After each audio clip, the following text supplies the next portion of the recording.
Bismillahirrahmanirrahim. Assalamualaikum dan salam sejahtera. Selamat datang ke channel Cikgu Iman Smart. Jadi pastikan anda telah tekan button subscribe dan juga loceng untuk notifikasi, dan jangan lupa juga untuk anda like dan juga share video ini. Dalam video ini saya akan berkongsi dengan anda tentang soalan matematik kelas 2 SPM 2019. Jadi pastikan anda telah menjawab dulu soalan ini, ataupun anda dapatkan dulu soalan ini di link yang saya sediakan di bawah sebelum anda menonton video ini. Soalan pertama. Bahagian 1 ialah gambar rajah Venn yang menunjukkan set W dan set X dengan keadaan set semesta W kesatuan X. Nyatakan hubungan antara set W dan set X. Soalan B.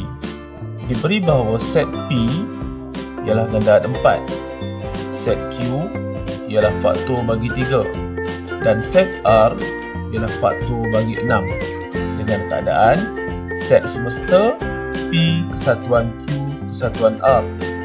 Berdasarkan maklumat di B, lukis gambar rajah Venn pada ruang jawapan untuk menunjukkan hubungan di antara set P, set Q dan set R. Dalam soalan set kali ini, ia agak berbeza dengan soalan-soalan yang lalu. Anda diminta menyatakan hubungan di antara dua set apabila diberi set W dan juga X. Kita lihat contoh, kita lihat soalan ini. Nyatakan hubungan di antara set W dan juga X. Sekiranya kita perhatikan gambar rajah Venn yang diberikan, bahawa kedudukan set X itu berada di dalam gambar rajah Venn yang mewakili set W. Jadi hubungan di antara dua set ini ialah X subset kepada W. Ataupun kalau kita perhatikan bahawa X juga bersilang dengan set W. Jadi pilihan kedua, jawapan yang boleh kita nyatakan adalah dalam bentuk persilangan. Jadi kita lihat bahawa kedudukan persilangan tersebut memberi pilihan jawapan kepada kita X bersilang dengan W ataupun W bersilang dengan X untuk satu markah. Tapi sekiranya anda menyatakan jawapan W subset X, jawapan tersebut tidak boleh diterima. Bagi soalan B, anda diminta untuk melukis gambar rajah Venn setelah diberi 3 set yang berbeza. Perhatikan maklumat berkenaan set yang diberi. Pertama, set P iaitu set P iaitu gandaan 4. Manakala yang kedua ialah set Q, faktor bagi 3, dan set R iaitu faktor bagi 6. Jadi, bila kita menaraikan nombor unsur bagi set-set yang diberi, kita perhatikan bahawa set Q dan R mempunyai hubungan. Ada beberapa set, ada beberapa unsur yang bersilang di antara satu sama lain bagi set Q dan juga set R. Jadi, set Q dan set R boleh dilukis, boleh diwakili dalam bentuk gambar rajah Venn yang ada persilangan ataupun subset. Jadi, kita lihat set R iaitu faktor bagi 6, unsur-unsurnya adalah 1, 2, 3 dan 6. Manakala set Q, unsur-unsurnya adalah 1 dan 3. Maka unsur-unsur bagi set Q semuanya berada di dalam set R. Jadi kedudukan gambar rajah Venn bagi set Q adalah di dalam set R. Seterusnya kita perhatikan bahawa set P adalah gandaan bagi 4, yang mana kesemua unsurnya langsung tidak berkaitan dengan set Q dan set R. Maka kedudukan bagi set P adalah di luar set R ataupun set Q sebagai satu bentuk set yang berasingan. Jadi untuk gambar rajah Venn yang dilukis, kita akan diberi 2 markah. Keseluruhan markah bagi soalan ini adalah 3. Soalan kedua. Raziah membeli 2X tolak 17 buah kamus dengan harga RM12X setiap satu. Dia membayar RM4104 untuk semua kamus itu. Hitung bilangan kamus yang dia beli. Bagi soalan kedua ini, ialah satu topik ataupun soalan persamaan kuadratik dalam bentuk kebat. Kita lihat maklumat yang diberikan.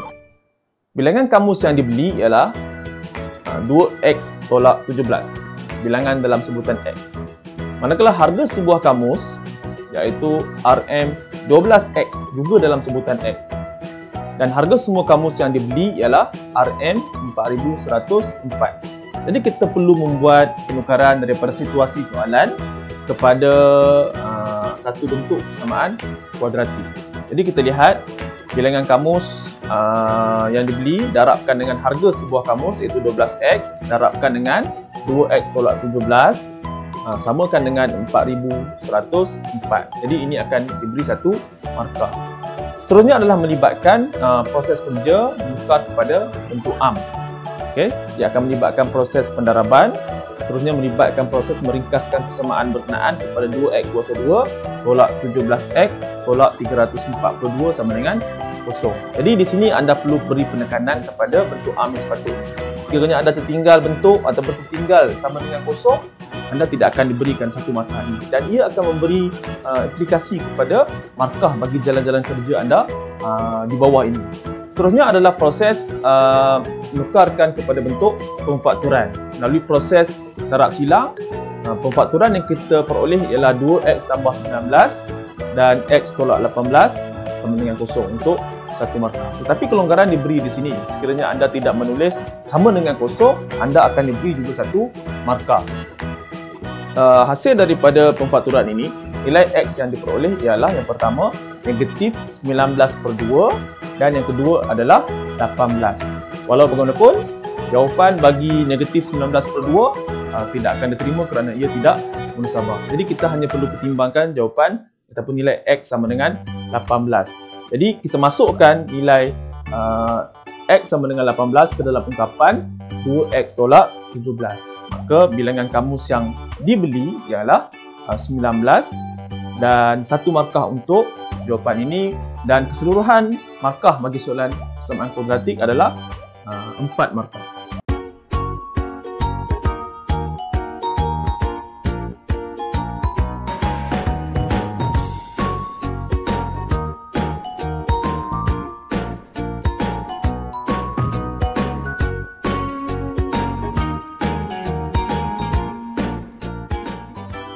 Soalan 3. Penyelesaian menggunakan kaedah metrik tidak dibenarkan untuk soalan ini. Zul dan dua rakannya pergi ke sebuah restoran untuk sarapan pagi. Zul membayar RM11 untuk semangkuk mi dan segelas jus oren.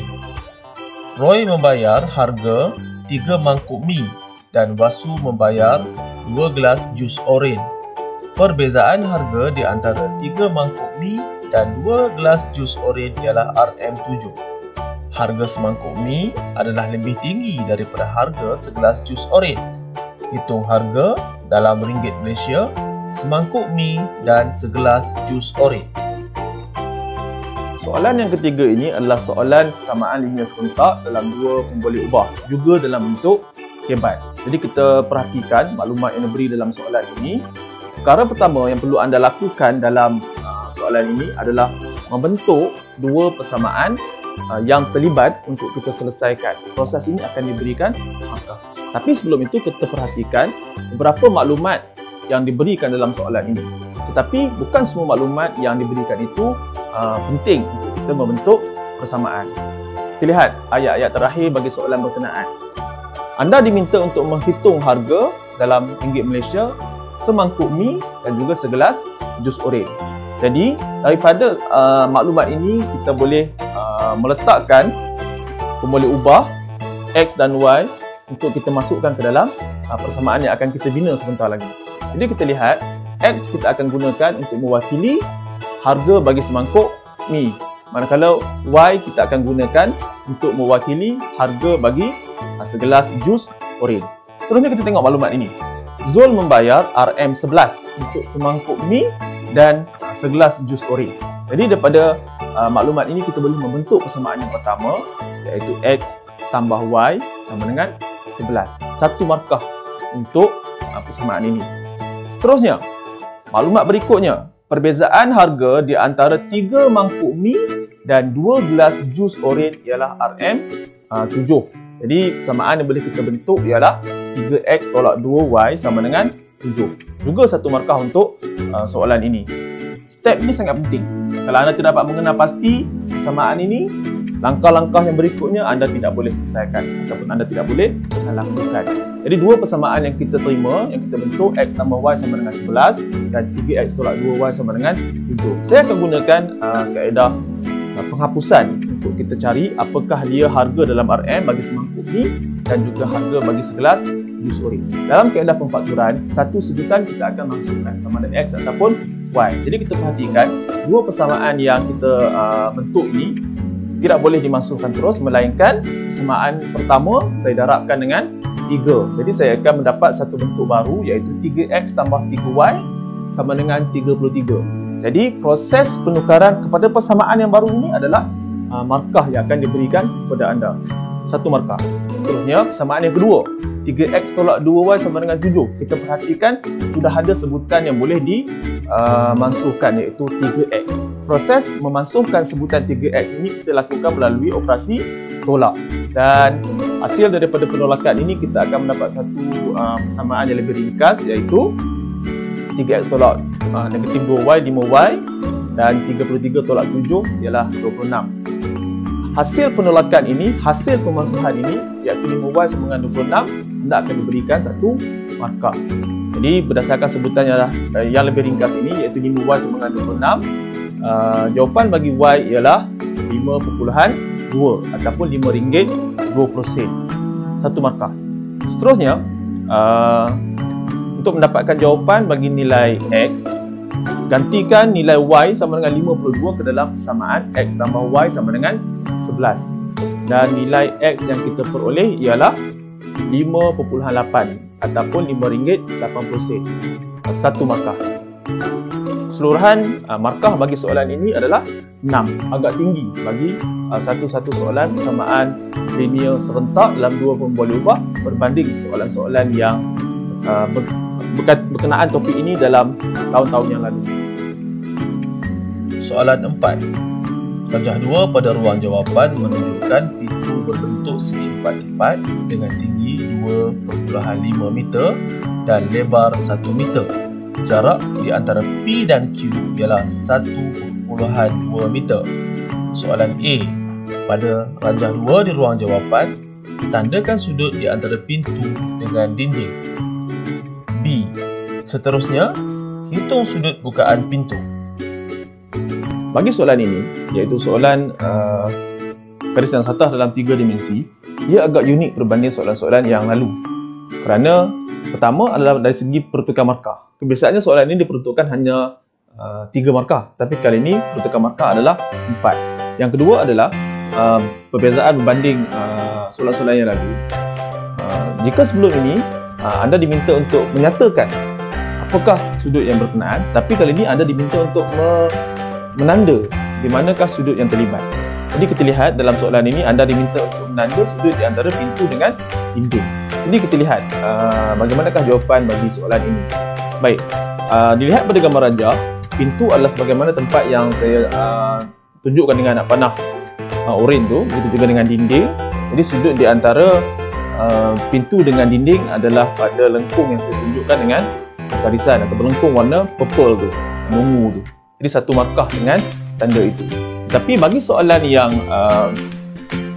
B, anda tidak diminta untuk mengukur sudut yang telah anda tanda pada A, tapi anda diminta untuk mengukur sudut bagi bukaan pintu. Jadi kalau kita lihat, sudut bukaan pintu adalah tempat yang saya tunjukkan di atas tu. Jadi lebar pintu tu adalah 1 meter dan bukaan pintu itu adalah 1.2 meter.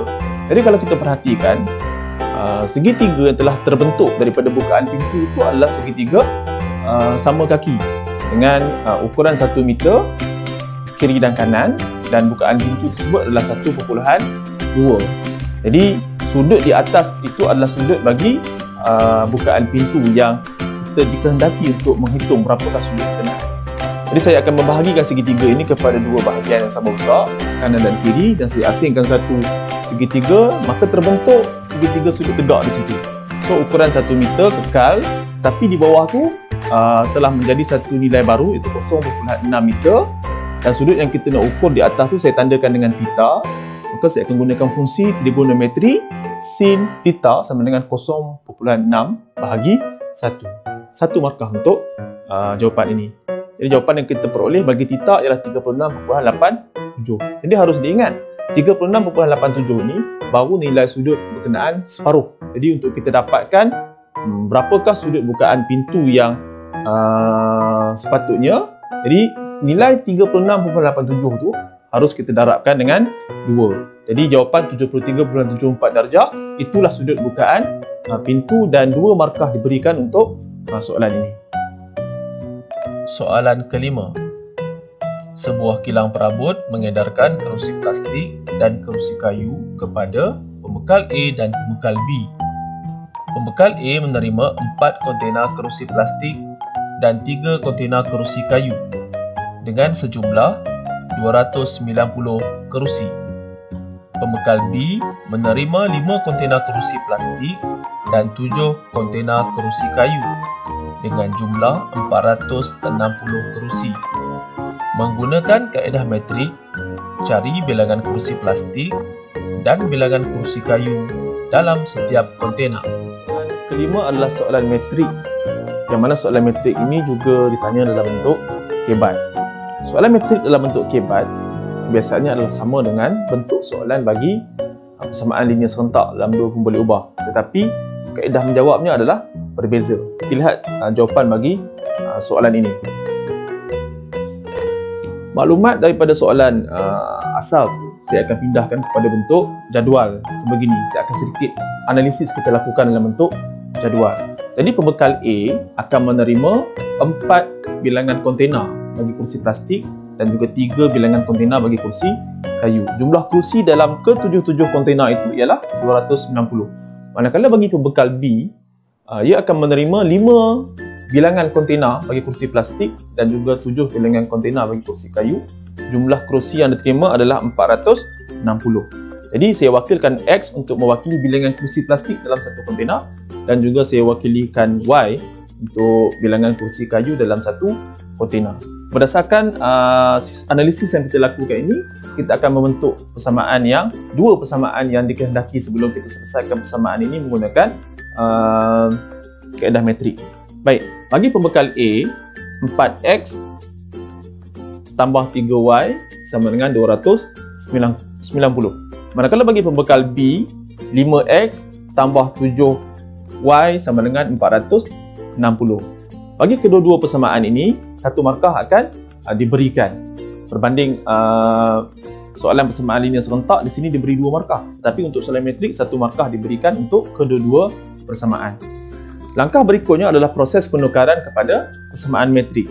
Jadi metrik 4357 darab metrik XY sama dengan metrik 290 460. Penukaran kepada persamaan metrik akan diberikan satu markah.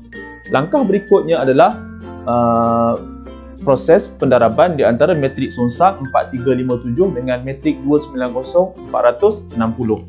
Jadi XY sama dengan metrik songsang. Saya pasti anda masih ingat apakah rumus yang berkaitan dengan metrik songsang. Okey, darabkan dengan 290 460. Jadi pendaraban ini, proses ini akan diberi satu markah. Jadi suka saya tekankan di sini bahawa tempat-tempat tertentu yang melibatkan simbol-simbol negatif, pendaraban dengan nombor-nombor tertentu, anda harus berhati-hati kerana kesalahan di sini akan memberi kesan kepada jawapan akhir anda. Walaupun jawapan akhir anda betul, di sini ada sedikit kesalahan, dia akan memberi kesan, akan memberi implikasi kepada jawapan akhir itu. Jadi bila kita ringkaskan, XY ialah 1/13 darab 650 390. Dan jawapan dalam bentuk metrik XY sama dengan metrik 50 30. Sepatutnya ada 2 lagi markah akan diberikan bagi setiap nilai X dan juga nilai Y. Tetapi sekiranya anda meninggalkan jawapan anda dalam bentuk ini, hanya satu markah sahaja diberi. Anda perlu mengeluarkan setiap boleh ubah X untuk disamakan dengan 50, satu markah, dan juga Y sama dengan 30 untuk lagi satu markah. Jadi keseluruhan markah bagi soalan metrik adalah 5. Soalan 6. A. Nyatakan sama ada ayat berikut ialah suatu pernyataan atau bukan pernyataan. 2X kuasa 2 tambah 3Y. B. Tulis dua implikasi berdasarkan pernyataan berikut. Matriks ABCD tidak mempunyai songsang jika dan hanya jika AD tolak BC sama dengan kosong. C. Buat satu kesimpulan umum secara aruhan bagi turutan nombor 3, 38, 133, 318 yang mengikut pola berikut.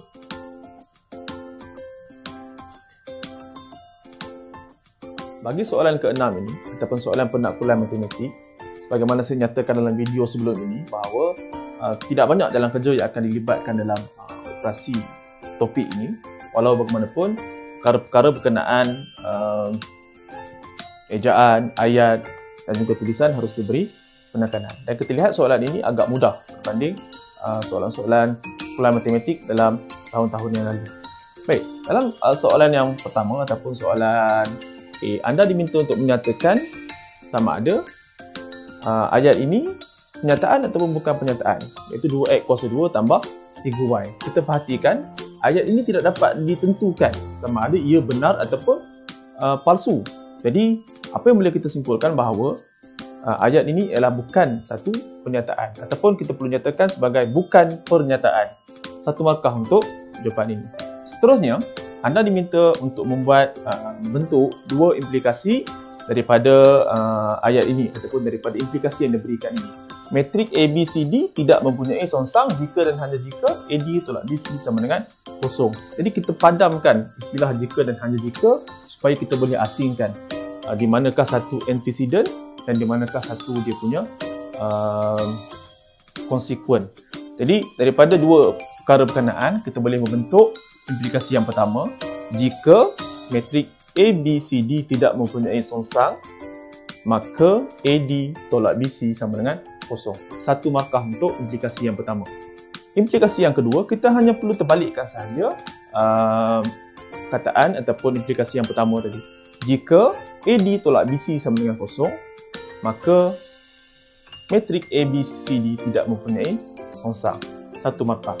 Dalam soalan bentuk ini, anda tidak boleh menambah ataupun menolak apa-apa perkataan yang sedia ada di dalam soalan asal kerana ia akan memberi implikasi kepada markah anda. Seterusnya, dalam soalan C, anda dikehendaki untuk membuat kesimpulan umum secara aruhan bagi 3, 38, 133 dan juga 318. Kita akan membuat kesimpulan berdasarkan operasi di sebelah kanan sama dengan. Kalau kita perhatikan operasi di sebelah kanan sama dengan, nombor-nombor di dalam kurungan tersebut tidak menunjukkan satu pattern berturutan. Tetapi kita perhatikan nombor-nombor di dalam kurungan berkenaan terbentuk daripada pattern nombor-nombor kuasa 3. Dia terhasil daripada 1 kuasa 3, 2 kuasa 3, 3 kuasa 3 dan 4 kuasa 3. Jadi angka-angka tersebut kita gantikan dengan sebutan N, maka kita dapat membuat satu kesimpulan sebutan tersebut, persamaan tersebut terhasil daripada 5N kuasa 3 tolak 2. Satu markah. Dan di mana N sama dengan 1, 2, 3 dan 4. Seterusnya, anda akan beri lagi satu markah. Baik, jadi 5 markah untuk soalan penaklukan matematik.